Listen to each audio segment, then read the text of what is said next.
A middle-aged dark-skinned woman, dressed in a faded hoodie and worn-out jeans, walked into a luxury car showroom in the heart of the city. She carried no designer handbag, nor did a chauffeur open the door for her. Just minutes later, she was ignored by the staff, denied service by the manager, and politely shown the door. But no one there knew, the woman they had just misjudged was about to change the fate of the entire business. And when a man in a suit entered, addressing her with just 2 words, "Madam President," the entire showroom fell into stunned silence. What exactly was happening here? And who was she? You won't want to miss what's coming next. An old, worn-out SUV pulled into the rear parking lot of Royal Drive. The paint was faded, the model outdated, completely out of place among the gleaming luxury cars parked out front, each one practically glowing as if ready for the red carpet. The door opened, and out stepped a tall, middle-aged woman with her hair tied neatly up. Her sun-kissed face was calm but elegant. She wore a plain gray hoodie, dark jeans, and a pair of sneakers with scuffed soles. No one could have guessed that this black woman, who looked no different from a passerby dropping in, was in fact the new owner of the entire Royal Drive chain. Just 3 weeks earlier, Elise had finalized the acquisition of the entire Royal Drive network, a bold yet discreet decision. She had never revealed her identity at any of the branches. Today, she chose Austin as the first location to assess operations on the ground. No luxury car, no assistant, no advance calls. She wanted to see how the staff treated an ordinary customer, no name, no title. The June afternoon sun cast glimmering patches of light through the glass ceiling of the showroom. The automatic doors slid open as Elise approached. A rush of cool air met her sun-warmed skin like a sharp, unexpected touch. The space inside was bright and spacious, filled with the scent of new leather and fresh polish. The click of heels echoed. Laughter came from the receptionist area. A group of 3 employees chatted animatedly, not looking up as Elise entered, just a passing glance from the receptionist, quickly looking away again. Elise walked slowly. Her face was calm, but her eyes sharp. She glanced around, walking along the row of cars, occasionally letting her fingers brush the smooth curves of the vehicle frames. She wasn't in a hurry, and she didn't need anyone to guide her. There was nothing rushed or uncertain about her. She simply moved like someone quietly observing the world from behind a glass wall. As she passed the front desk, no one greeted her. No one asked if she needed help.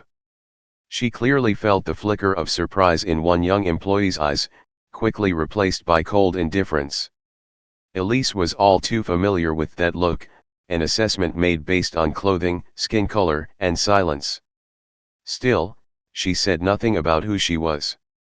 There was no need. She simply stopped in front of a silver coupe, gazing quietly inside. Her eyes held something, perhaps a memory, or perhaps a silent test.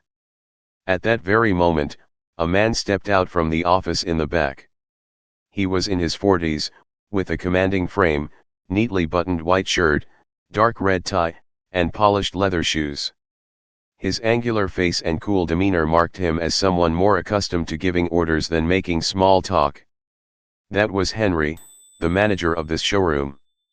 As soon as Henry appeared, the air around Elise seemed to shift. He walked with long strides, shoulders slightly forward, his eyes scanning the row of cars before landing on the woman standing beside the silver coupe. His expression was stiff and cold, no polite nod, no courteous smile. His pale blue eyes held a flicker of caution, but beneath that was an unmistakable note of irritated indifference. Stopping about 2 steps from Elise, Henry tilted his head slightly and spoke in a low, dry voice, "We only serve customers with scheduled appointments." The sentence wasn't loud, but it sliced through the stillness. It didn't sound like guidance, it sounded like rejection.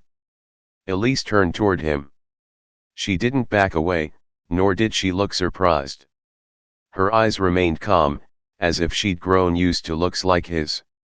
Her voice was gentle, low, but clear. I just wanted to look at some cars, if that's okay. Henry frowned, unable to hide the mixture of doubt and suspicion on his face. His gaze left Elise for a brief second, glancing toward the security desk near the entrance. It was a silent signal, a kind of unspoken alert, as if bracing for a problem. Then he looked back at her, his tone firmer. Are you sure, you're looking to buy a car here? Elise smiled, a faint, controlled smile. It wasn't warm or meant to ease tension. It was the quiet response of someone who had expected exactly this. The cars here are beautiful, she said, still looking him in the eye, her posture relaxed, like it was just a regular conversation. Henry let out a breath, not in relief, but with thinly veiled impatience. This time, he looked her up and down, openly. That look was unmistakable: categorize, judge, dismiss. These cars, he said slowly, each word falling like a stone on the cold showroom floor, aren't something just anyone can afford. Elise didn't flinch. She simply tilted her head slightly, studying him like he was some unfamiliar item on a shelf. Her eyes carried something, not anger, but a quiet sorrow. A sadness that ran deep, old, and possibly calloused by years of repetition. Henry wasn't done. He folded his arms and leaned slightly forward, his voice lower but sharper. Our clients usually dress a little differently. It wasn't just an insult. It was a declaration. A clear line drawn with words, looks, and the space he placed between Elise and the luxury cars around them. Elise didn't respond right away. She inhaled slowly, as if swallowing something she'd tasted too many times. Then she gave a slight nod, lips still holding that faint smile. Oh, so you think clothes are enough to judge a customer? Henry shifted half a step back. It seemed he didn't expect her to respond that way, not with shouting or arguments, but with a simple question that hit right where it hurt.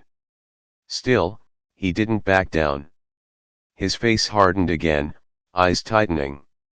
If you're not serious, he said, voice laced with finality, I'm going to have to ask you to leave. The noise of the showroom carried on, but to Elise, time seemed to pause. She looked at him, said nothing. Her eyes quietly recorded every expression on Henry's face: confidence, irritation, then guarded suspicion. She knew this was only the surface. Beneath it lay a whole layer of prejudice and misbeliefs. And today, she had come to touch the bottom of it. Clearly unhappy that Elise was still standing there, Henry cast a sharp glance toward a young employee nearby, Logan, a man in his early 20s, sharply dressed with neatly slicked back hair. Logan walked over, his face bearing a polite smile, but there was hesitation underneath. Hello, ma'am, can I help you with something? Logan asked, his tone polite but lacking warmth. His eyes rested on Elise only briefly before drifting elsewhere. Elise nodded, then walked toward a bold red sports coupe with sleek lines. She stopped in front of the car, and her eyes lit up slightly.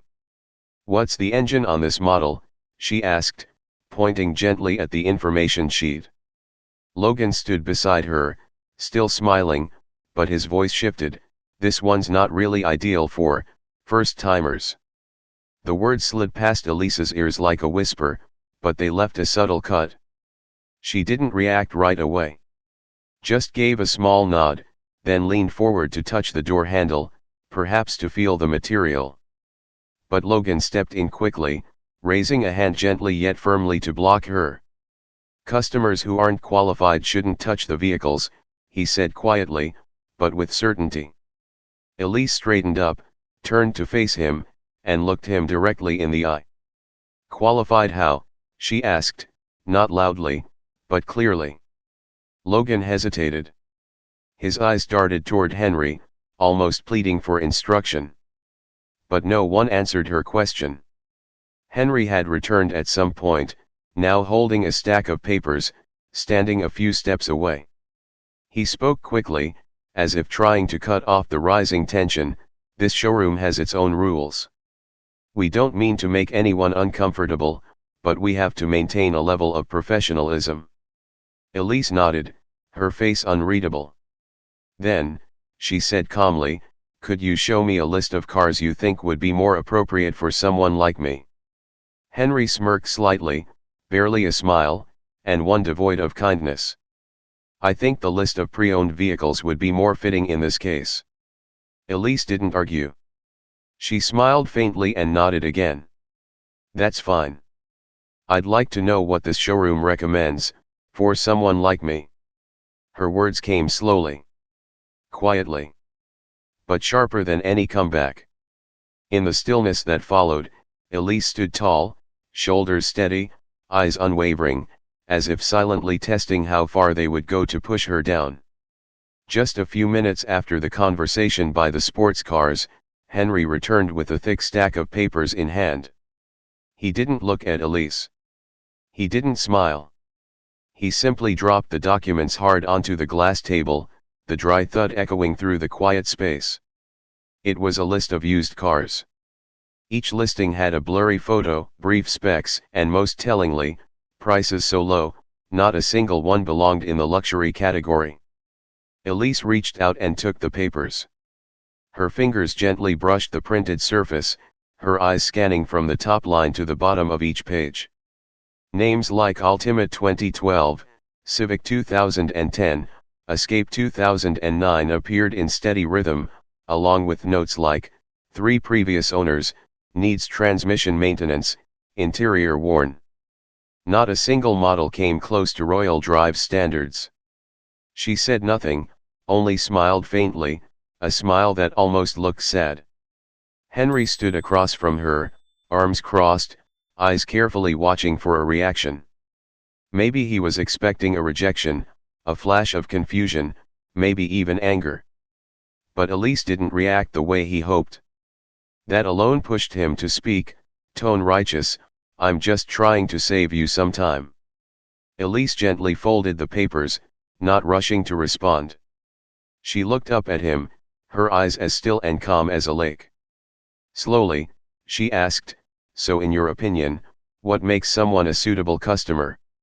It seemed Henry had been waiting for that question. He tilted his head, smirked, and answered without hesitation, someone with clear finances. Someone who knows what they want. Not someone dreaming of things beyond their means. Elise gave a slight nod, her expression still unreadable. She looked down at the table for a moment, as if pondering something.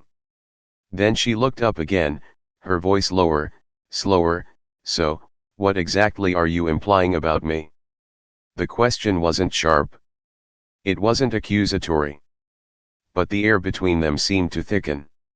Henry inhaled quietly, then stepped slightly closer, placing one hand on the chair beside him, staking his ground. We've seen a lot of people like you, he said, voice firm but quiet. Simple clothes, come in just to look around, ask a few questions for fun, and then leave. I'm just being realistic. Elise didn't reply right away. She looked at him for a long moment. No anger, no argument. Just a deep, silent gaze that left him exposed. Then, without a word, she placed the papers back on the table, carefully, deliberately. Her voice was soft, but clear, can I speak to the owner of this showroom? Henry flinched slightly. For a brief second, his eyes showed confusion.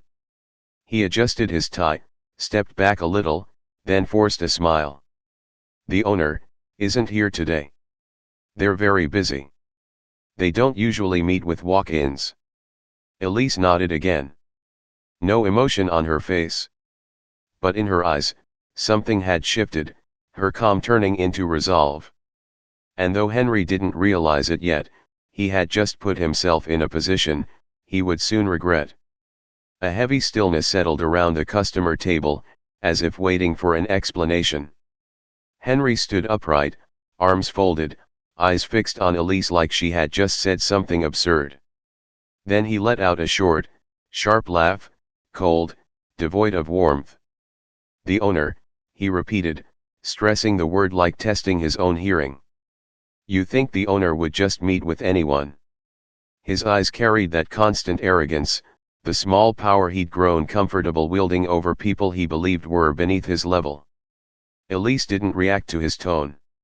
She stayed seated, didn't flinch or look away. She simply replied, in a voice soft as a breeze, I think this time, they'll want to meet me. Henry hesitated for just a second, as if the meaning behind her words didn't quite register. But then he gave a dismissive chuckle. His voice turned sharper, the owner is busy running multiple branches across the state. They don't meet strangers, especially not ones without an appointment. Elise didn't argue. She simply lowered her gaze, reached into the pocket of her hoodie, and pulled out her phone. The gesture was calm, deliberate, like it had been planned all along. Her face didn't change. The same quiet eyes. The same thin smile. But now there was something in her gaze that made the air feel slower. Henry started to feel uneasy. He frowned, stepped closer, tone agitated, What are you doing? Elise raised the phone to her ear, still not looking at him, and said clearly, I just want to confirm a few things. Her voice was steady. Each word gentle, but with a weight that made it impossible to ignore. The entire showroom seemed to pause. A few staff at the reception desk looked up. They glanced toward Elise, then whispered to one another. One asked, Who's she calling? Another shook their head silently, watching. Henry was no longer calm. His hands tightened slightly. His feet stayed planted, but his face betrayed discomfort. His eyes locked onto the phone in Elise's hand, like he feared something unexpected was about to unfold. Less than a minute later, Elise lowered the phone. She didn't rush. She simply placed it back into her hoodie pocket, then looked up at Henry. Her expression was still composed, but her gaze now carried control. She spoke, softly but firmly, The person you need to meet, is on their way. Henry stood still. His lips pressed tightly together, his eyes uncertain. His usual confidence had vanished. He asked nothing more. But inside, suspicion grew. A creeping sense of lost control was slowly seeping in. And Elise, she just sat there. Not pushing, not explaining. Just waiting. Because she knew, the game was about to change. The atmosphere in the showroom grew noticeably heavy. A strange tension spread like an invisible wave. Side conversation slowly faded. Footsteps, the flipping of papers, even the hum of the air conditioner seemed too loud. Something was about to happen, and everyone could feel it, though no one said a word. Elise stood still. She didn't move, didn't look around. Her hands rested in front of her, her gaze quiet like the surface of a lake. Her face remained absolutely calm, but behind that silence was a deep, distant place, where long-buried truths were slowly surfacing. Henry, on the other hand, was the complete opposite. He walked a few steps toward the front desk, pretending to check the appointment book. His fingers flipped through pages without order, his eyes constantly darting toward the main entrance. He tried to act natural, but every movement betrayed his unease. He adjusted his tie twice. Smoothed his collar 3 times. A group of young staff whispered from behind a row of chairs. Who is she? How did she manage to call someone that high up? One voice asked, low but filled with concern. Another shook their head, eyes fixed on Elise. She must know someone important, but manager Marcus has never shown up like this out of the blue. Then, the front door opened with a soft click. The faint sound of metal hinges cut through the tension. A tall white man in a dark blue suit stepped inside, his expression stern.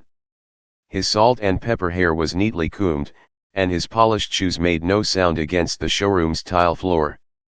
No name tag was needed. Everyone knew who he was. Marcus, the regional director. A figure only ever seen in high-level meetings, never known to visit a branch on a random weekday afternoon. He stepped in, eyes scanning the showroom quickly, then settling when he spotted Elise. His expression softened.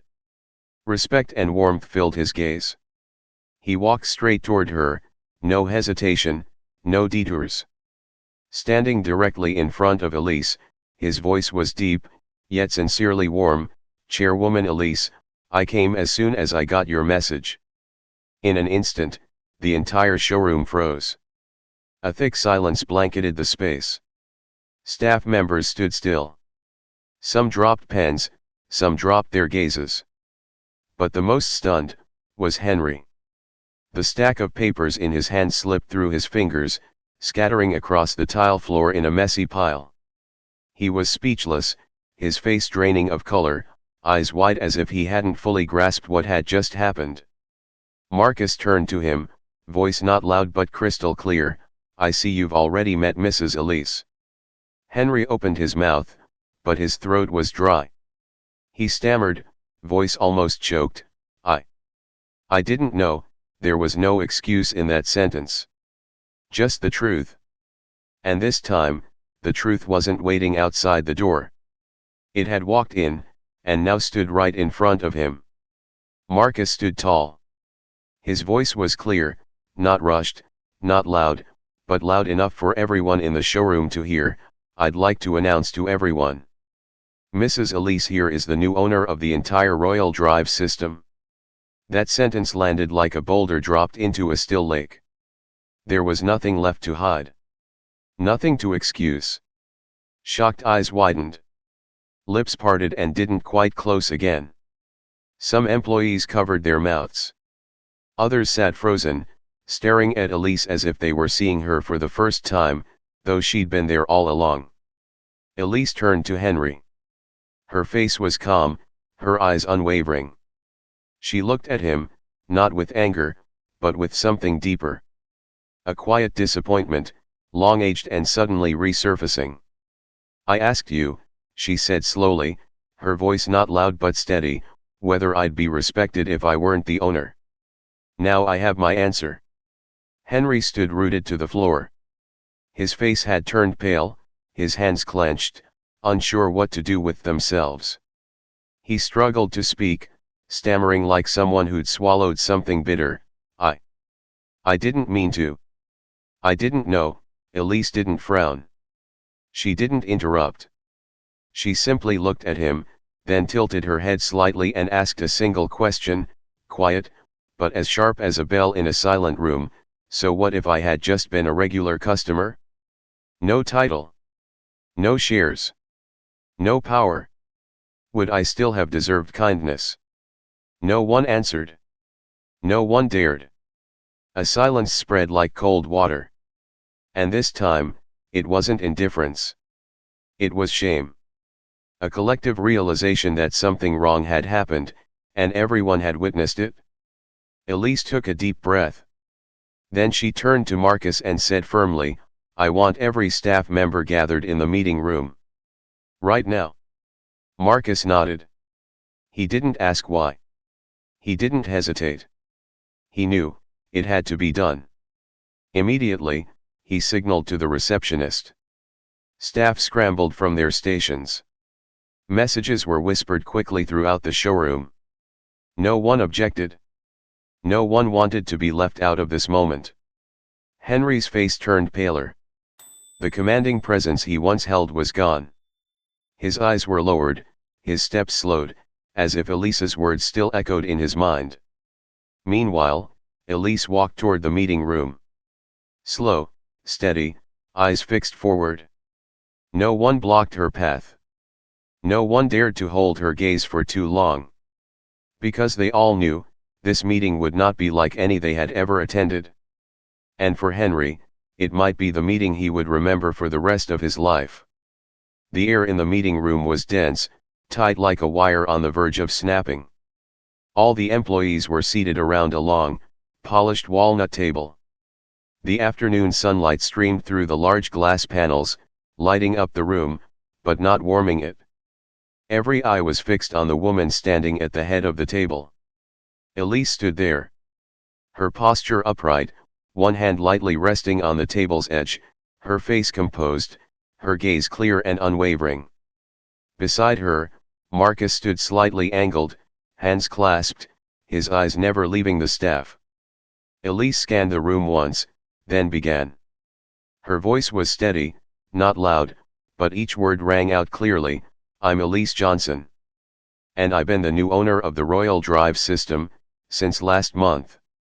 A wave of shock rippled across the room. A few hushed murmurs flared up, only to die down quickly. Some widened their eyes and sat up straighter. Others lowered their heads, avoiding Elise's gaze like they had just been caught in something they hoped no one would notice. Elise didn't pause. She slowly walked around the table, her eyes gliding over each face. I know, she continued, today I don't look like someone who usually gets welcomed here. I came alone. No assistant. No announcement. No luxury car. She paused for a moment. Her voice dropped slightly. I wanted to know, if someone like me walked into this showroom, how would they be treated? The room stayed silent. No coughing. No shifting chairs. Elise returned to her place, now looking directly at the people in front of her. And the truth is, I'm not the only one who's been judged by appearance.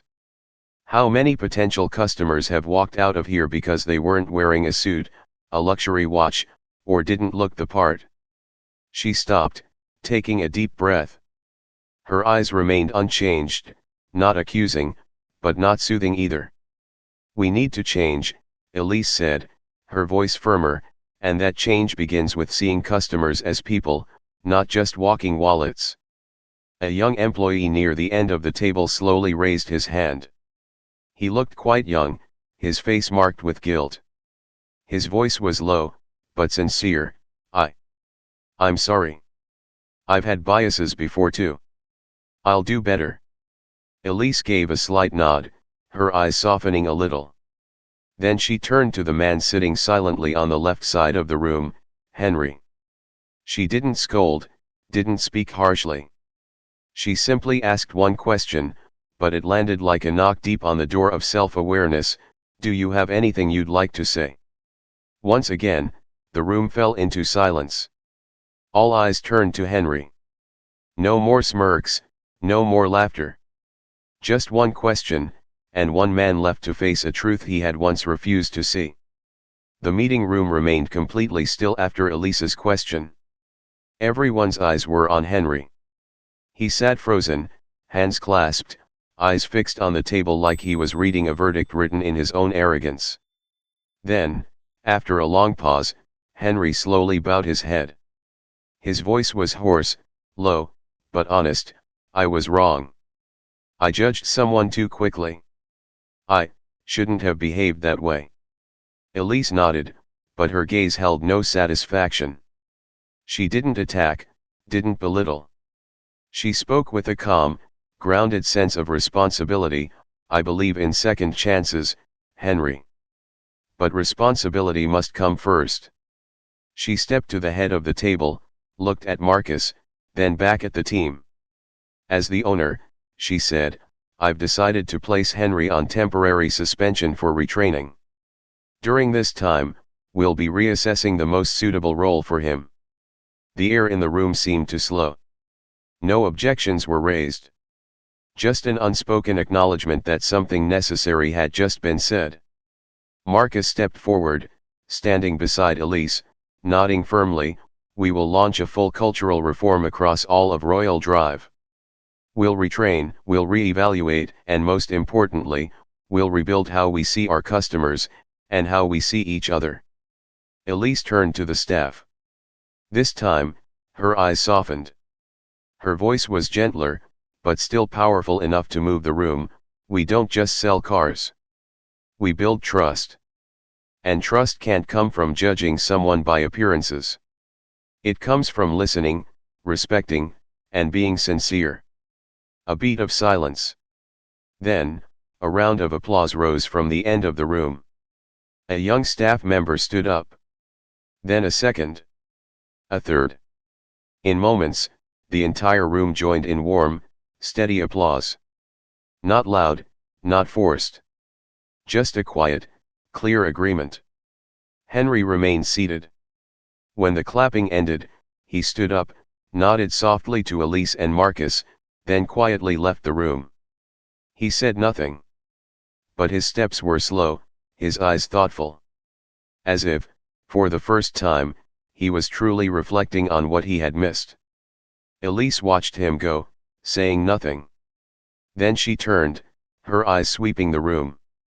Her voice was quiet, but filled with resolve. Now then, let's begin again. All eyes were on her. And this time, not with suspicion, but with trust. Elise didn't just turn the tables. She had reset the board. And now, everyone was ready to play a better game. No one, whether black or of any race, should be judged solely by the color of their skin, their hairstyle, or the clothes they wear. An old hoodie doesn't define dignity. And an unfamiliar face doesn't mean someone is undeserving of respect. Prejudice doesn't always need to be spoken aloud. It slips through glances, through the choices of who we serve first, and who we overlook. And those seemingly invisible biases create very real distances between us. Elise didn't speak out to shame anyone. She didn't do it for revenge. She chose to speak so she could open a door. A door to change. A chance for those who misjudge to learn a new way to see people. Because all of us have, at some point, made snap judgments. But if we're willing to pause, to listen, and to look again, we can be part of the solution. You don't need a title. Just a heart, and honesty. Don't let appearances cloud the true worth within someone. Don't let familiarity replace fairness. And you, if you were in Elise's shoes, what would you do? Would you walk away in silence, or would you stand and change the way things work? Share your thoughts in the comments below. And if you believe in stories like this, don't forget to subscribe and join us for the next episode. See you in the next video, where justice and compassion always come first.